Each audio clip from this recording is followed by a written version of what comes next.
Sir पहले आपने बोला था कि जो आईआईटीज़ होते हैं मतलब अगर हम जेआरएफ में अच्छी रैंक ना हो, सिर्फ जेआरएफ क्वालीफाई हो तो पक्का नहीं होता कि उसमें सिलेक्शन हो ही ना हो, मतलब कॉल का जैसे पक्का नहीं होता कि हम जेआरएफ अगर हैं और उसमें भी नहीं हो सकता है। तो सर सिर्फ हमारा जेआरएफ अगर हो मतलब जेआरएफ क्वालीफाई कर जाएँ हम, तो क्या चांसेस है किसी अच्छे दिल्ली यूनिवर्सिटी, बीएचयू वगैरह से कर लें? क्योंकि मेरा मेन सर ये लोकल यूनिवर्सिटी से मैं मास्टर्स कर रही हूँ।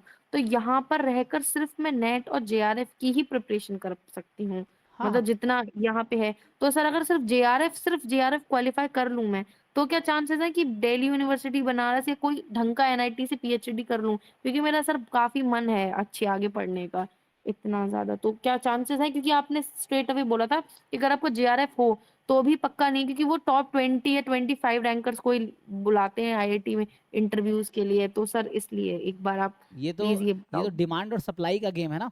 जैसे ऐसे जी, जी बहुत सर। सारे यूनिवर्सिटीज़ हैं इंडिया में, जहाँ पे जी। एप्लीकेशन ही 4 आते हैं और उनको 4 सीटें फिल करनी है, 2 सीटें फिल करनी है। तो जी, फिर जी। उनको तो जो एप्लीकेशन है उनमें से ही लेना है, वो किसको रिजेक्ट करेंगे वो? अब मैं जी, जी, उनकी जी। बात, जैसे आईएससी बैंगलोर की बात कर रहा हूँ या आईएसआई इंस्टीट्यूट की बात कर रहा हूँ। तो अब आईएसआई में मान हुँ, लो 500 एप्लीकेशन आए, उनको एडमिशन देना है 5 बच्चे को। तो 500 में वो 500 के बच्चे को नहीं बुलाएंगे, वो बुलाएंगे 50 बच्चे को।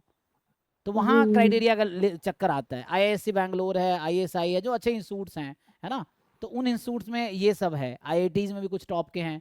अब जैसे एग्जांपल के लिए मान लो आईआईटी मंडी है, पटना है, रोपर है, जो थर्ड फेज की आईआईटीज है, सेकंड या थर्ड फेज की आईआईटीज। तो उसमें जी, आप जी। क्वालिफाइड हो तब भी शॉर्टलिस्ट हो जाएगा आपका। अच्छा मतलब अगर हमारा जेआरएफ है उसके बाद भी हमारा सिलेक्शन हो सकता है? हाँ, शॉर्टलिस्ट होगा, सिलेक्शन इंटरव्यू के बाद होता है।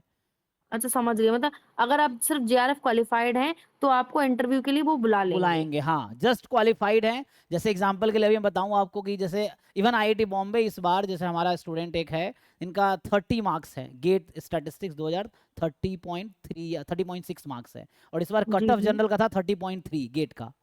तो जी, जस्ट जी, कट जी। ऑफ क्वालिफाई किया, उसका रैंक 232 या समथिंग, मतलब 200 प्लस है।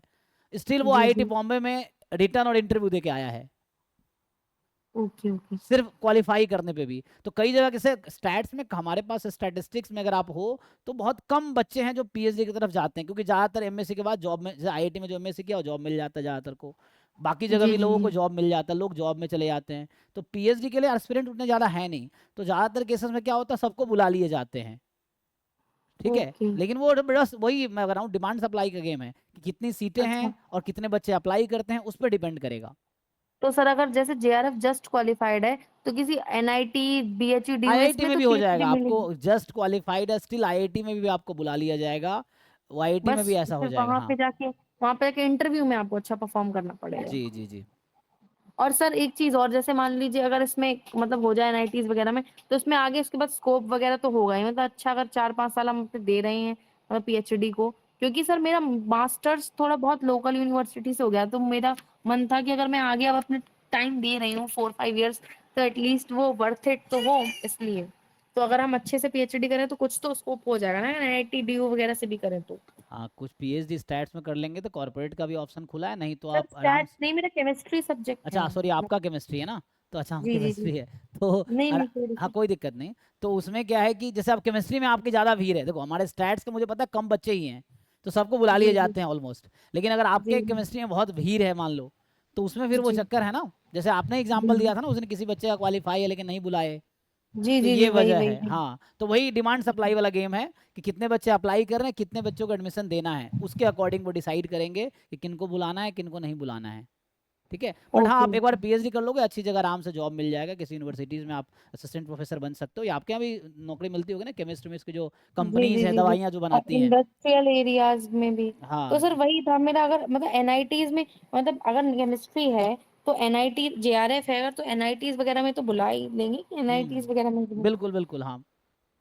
इसमें तो बुला क्योंकि हाँ सर हाँ, मैं इतनी बुलाएंगे। मेहनत भी करूँ और फिर कोई वो भी ना हो तो इसका कोई नहीं है ना। और यहाँ पे रह के सिर्फ यही 2 चीज़ें हो सकती हैं मतलब या तो नेट और जेआरएफ करो, गेट का भी ढंग का यहाँ पे नहीं है कुछ, तो कोई दिक्कत इसलिए। नहीं, आप ट्राई कीजिए, बेस्ट पॉसिबल कोशिश कीजिए, हर जगह अप्लाई हुँ। कीजिए, आपको समझ आ जाएगा। कहीं ना कहीं से ये कि अगर क्वालिफाई कर लेते हैं तो कहीं ना कहीं से आपको बुलाएंगे ही, ऐसा नहीं होगा कि आपको हर जगह रिजेक्ट कर दिया जाएगा, ठीक है ना। अच्छा, अच्छा। तो यूनिवर्सिटी से आपको कॉल आएगा ही इंटरव्यू के लिए, then you can try, even IIT NIT से भी आएगा, है ना, वो है। Okay, okay. Thank you sir. जी, thank you thank so much for thank clearing my doubt. Thank you.